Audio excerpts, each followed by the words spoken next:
Hey guys, what's up? It's Gabby. If you are new here and you don't know me, my name is Gabby, as I just said, and I am a PA and PH student at Tufts University in Boston, Massachusetts. And this is video 4 of my Countdown to CASPA series. So if you haven't seen the other 3 videos, they'll be linked down below, and throughout the rest of this video, they'll be up in the corners. So the series is coming to a close and CASPA officially opens this week, I think. Yeah, I'm pretty sure it opens on the last Thursday in April. So we're basically there, which is kind of crazy thinking about how much I was stressing last year and how I am so grateful that I do not have to do that again this year. But this video is how I got into PA school, kind of, because I'm a dual degree student and I'm a MA and PH, but I still got into PA school, technically. So this is my stats, and let's get started.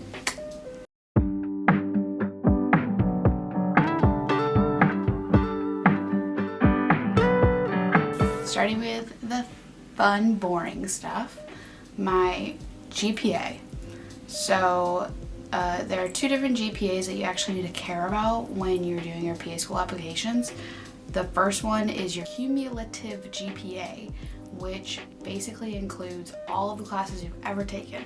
So for me, that was basically just all of the classes that I've taken in undergrad, because I haven't taken any other classes. So, but if you're on a different path, if you've taken some graduate coursework, if you've taken courses at like in a community college or a state university, literally all of that would count towards that GPA. So my cumulative GPA was a 3.81, which I think is pretty good. It's kind of hard once you get not A's to then raise it back up, but it's fine. It's fine. CASPA has their own system for calculating what counts as a science course. So I think it's bio, chem, phys is their distinction. So it's a BCP GPA, but CASPA counts science courses based on the title of the course, not the course code.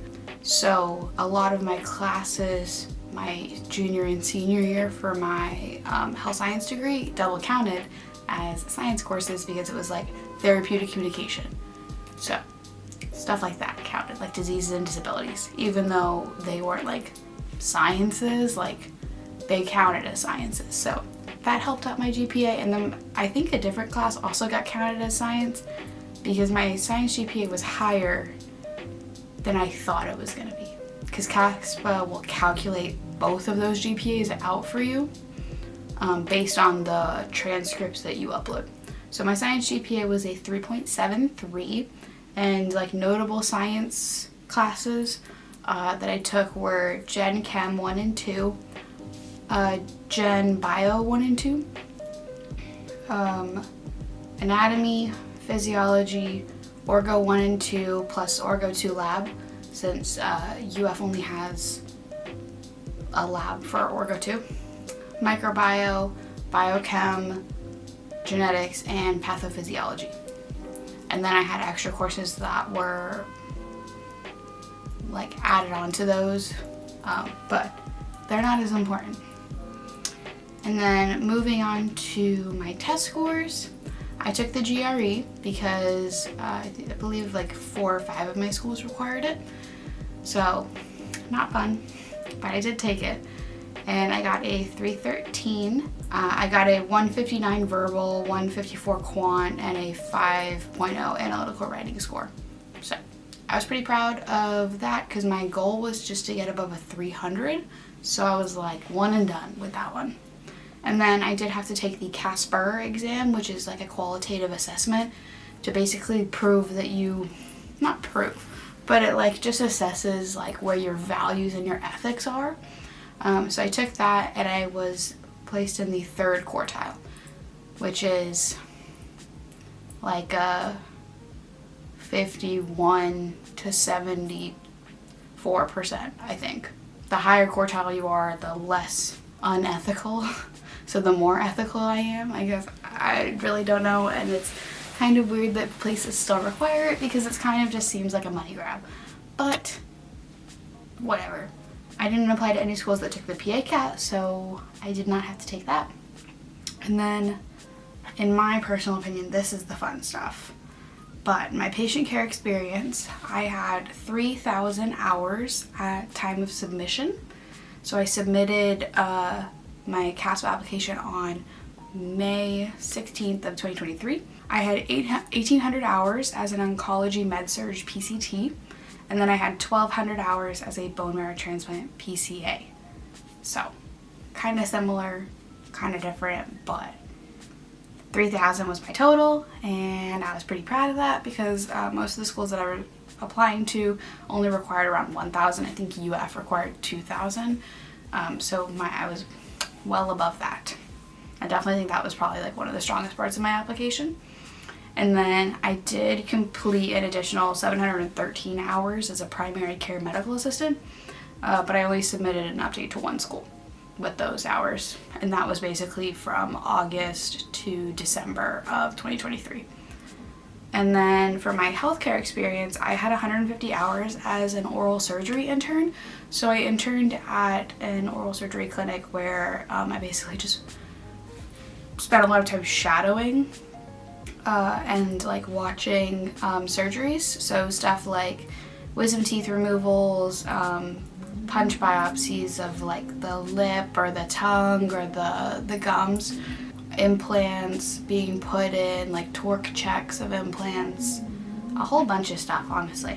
I didn't get to see any like fun maxillofacial stuff, but that's because the surgeon that I was working with, wasn't doing as many of them.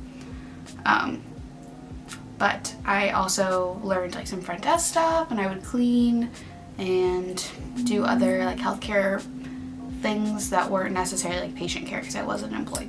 But it was very fun, and I really enjoyed that experience. For shadowing, I had 74 hours total. So the breakdown of that is 12 hours with a rehab PA, 12 hours with the hematology oncology PA who worked on my unit, my bone marrow transplant unit, 16 hours with an ENT PA, 15 hours with a cardiac surgery PA, 10 hours with a pediatrics PA, and then I had 8 hours of virtual shadowing. So just like there was a virtual shadowing thing that I did for like 2 months because I was nervous if I wasn't gonna get any shadowing and I wanted to kind of at least see different perspectives. So I did that. I would really recommend doing in-person shadowing. Like the cardiac surgery PA was really cool because I got to actually shadow surgery because all she did was surgery. So I got to see her first assist, and there was another PA that would work with her in first assist, so they would hold suction, and they worked with babies with congenital heart abnormalities. So that was really cool because like a baby is so small and you're just doing surgery on a baby. And then I got to meet with I got to like listen to the perfusionists, and they would talk to me all the time and like explain what was going on. And they would I got to go by the head and kind of like look over the drape and see what was going on. And then for my volunteer experience, I had 1,450 hours, so 1,450 hours as a fundraiser for Dance Marathon. And then I had 10 hours with the Pre-PA Club. And then some notable extracurriculars and leadership that I did was I had 380 hours as marketing chair for Thrift Club, 740 hours as assistant director of design for Dance Marathon, and I also fundraised over $10,000 through 4 years of involvement with Dance Marathon. So I was showing my consistency. I was a member of the Pre-PA Club UFPPAA for 3 years, and I was a member of the UF Club swim team for 4 years. I was a member of LEAP, which is a pre-professional mentorship program at UF, for 2 years. And then I was a pre-PA member in AAPA, so I had a like professional membership subscription. And then I was a pre-PA mentor for 3 years, which that's still ongoing. I still mentor people. Even when I was pre-PA myself, I was still mentoring people. I was mentoring, once I got my CNA, then I started like giving out advice and helping people. So, and then my letters of recommendation, I got one from a professor who taught 2 of my classes, and he was also the health science program director. And then one from my nurse manager from the bone marrow transplant unit, one from the rehab PA that I shadowed, and then one from the oral surgeon that I had my internship with. So that's basically it. As far as like non-quantitative things, these are all just like stats that I could write down. But as far as like advice for essays or your personal statement, I wrote my personal statement I had 2 different drafts. I wrote the first one, I think like my junior year, and when I revisited, I started writing my official one, I think January or February of 2023, so it was about like 2 or 3 months before I was gonna apply, just because I wanted to get it like out of the way and I wasn't sure how long exactly it was gonna take me. I completely rewrote it the second time because when I read my first draft, I didn't like the tone that I was conveying, but I was like, I want to be a provider so I can help people who are in such a bad spot like feel better and make their day just be better.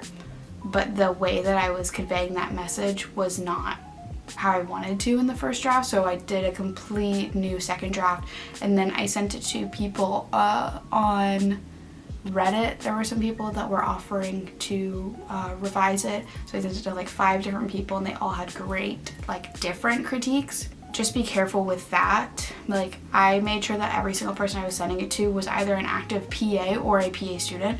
I wasn't sending it to anybody who hadn't yet applied, because I do know that some people have had their essays stolen, and I did not want to get into any of that. So I tried to like check as much as possible. If somebody didn't even have like any post history, I didn't do that. I was trying to be safe as well, because this is my name. Like, this has my personal information about me. It has my personal stories, like my interactions with patients and like the providers that I worked with. It has their names in there. So I wanted to make sure that I was being as safe as possible while still accepting help, because I felt like my options were a little limited with the career center at my school. Like, they don't know as much about PA, so they don't know what PA needs, but these people are like, they're in the field, so they'll have more insight. And then my mom read it as well, and I think I only had like 2 revisions or 2 or 3, and then it was done, and I didn't even touch it because I didn't want to like over edit it, and I'm a pretty strong writer, so I felt good about it. For my like supplementals and my different essays, I wrote those out. I was able to do it like before CASPA opened, because I had made an account the previous year, so I wrote out the questions actually before I even wrote my personal statement. I was doing this in like December and January, and it actually helped me get into the mindset of like what I wanted to convey with my personal statement. So I guess I kind of did it backwards, but it helped me in how I was like processing what I wanted to say and how I wanted to convey like my passion. It got me feeling like in the moment, like, and feeling all of the passions that I have associated with why I want to be a PA. So I wrote all of those out in December and January of 2022 to 2023. And then I had those questions ready, so then when CASPA opened, I just made sure that the questions in CASPA were the same. And then if they were different, then I think only like 2 of the questions were different. All of the other ones were the same. So I just like had those already read through by my mom and like made sure they were okay. And then I just put them in, and then I didn't have to do anything. So it was pretty quick, and that's something that I would definitely recommend. At this point, you're probably not gonna be able to do that unless you have an account from last year. But if you're applying like in the future, I would definitely recommend making an account, because you can start putting in things. Like, I had already had all of my transcript basically, and I just had to put senior year in there, which saves you a lot of time. So, because people get frustrated, and then especially like if you're applying for like a fee waiver, or if you want to get in early. Like, I know people who, at least for my Tufts interview, I'm pretty sure if you didn't apply by like the third week of May, that's like all they looked at for that first interview. And they only had like 4 or 5 interview sessions. Like for a college that's rolling like that, it's definitely really important to make sure you're aware of where you're applying to, because it puts you at a little bit more of an advantage if you apply early. I don't think you need to apply as early as I did. That was just my like CASPA part. And then my supplementals, I had them done by June 1st. But Tufts didn't have a supplemental, so it wasn't really an issue. So once the CASPA was done, that was it. As for interview tips, I was also applying to jobs at the same time as this interview cycle was going on. So like I even had them ask me in an interview, how did you prepare? And I was like, well, I kind of haven't, because I've been getting like real world interviewing experience. Like jobs and PA school ask you a lot of similar questions. Like what are your weaknesses? What are your strengths? What are your challenges? Like how do you get over challenges? How do you deal with conflict? They're not going to ask you like why PA, but they might ask you like what are your future goals or aspirations. So there's a lot of like similarities that can kind of prepare you to get in the mindset of like, especially like situational things or like just general questions that you get in an interview. So I had at least at this point like 10 job interviews or something, and then that interview was my second PA school interview. So I tried to do some interviewing with my mom, like a mock interview, and I couldn't take it seriously because it was like not as high stakes as a real interview. So I did different things. I didn't want to do any paid mock interviews or anything. Not that I think they're bad. I just didn't want to pay anymore. I had already paid a lot of money. But yeah, I feel like that's the best advice I got.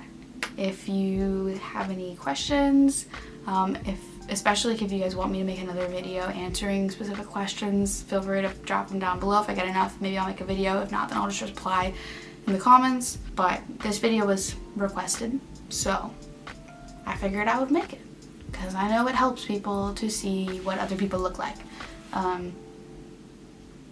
So yeah.